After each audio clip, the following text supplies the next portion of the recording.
So that's it. That's the largest gathering of the non-religious in history, as seen from the Washington Monument, from which point you wouldn't even know it was going on. And just for comparison, that's what 400,000 people or so looked like at Obama's inauguration. And that's it in full swing. Maybe not surprising given its lead item on the agenda was LGBTQ equality. Yeah, but this is down on the ground. That's the Vice President, Dave Silverman, taking his kind of selfie.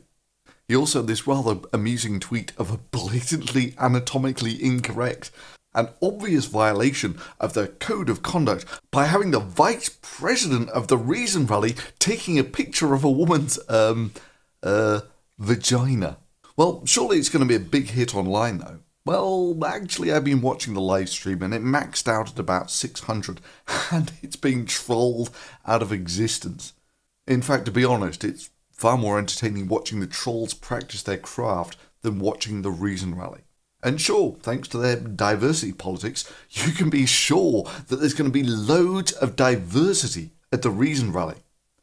Well, if you've got good eyes, you might actually be able to spot the minority. Yes, there is actually one in there.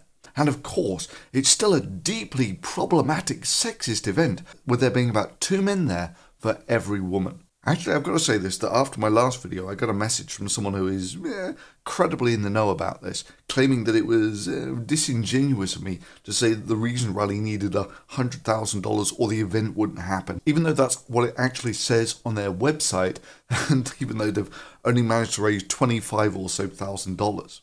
He said, and I believe him, that the actual event's total costs were nearer to $1 million and that the $100,000 was just to cover the last little bits at the end.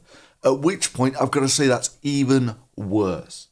I mean, my reckoning is there's maybe 2,000 people there, 1,000 down each side of the pool. And if the event cost $1 million, that means they paid about $500 for every person attending.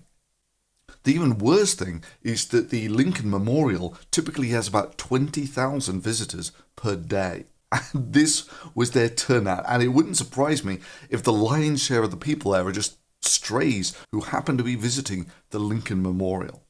I mean, I'd like to suggest that the organisers of this event learn from their mistakes, that freethinkers really don't want to go to a conference with a code of conduct that you would expect for a kindergarten for 5-year-olds. Which is full of social justice warrior crap about respecting people's pronouns. That is, they really don't want to go to a non-religious event where the lead item on the agenda is LGBTQ whatever right. I mean, honestly, at this point, I'm not so sure there's anything in this movement worth saving. Hitchens is dead. Dawkins simply doesn't have the energy for this sort of thing anymore. Harris went his own way and Dennett just kind of melted into the background. So what do you think when the largest gathering of the non-religious in history pulls in, I don't know, maybe 2,000 people? Is there anything worth saving?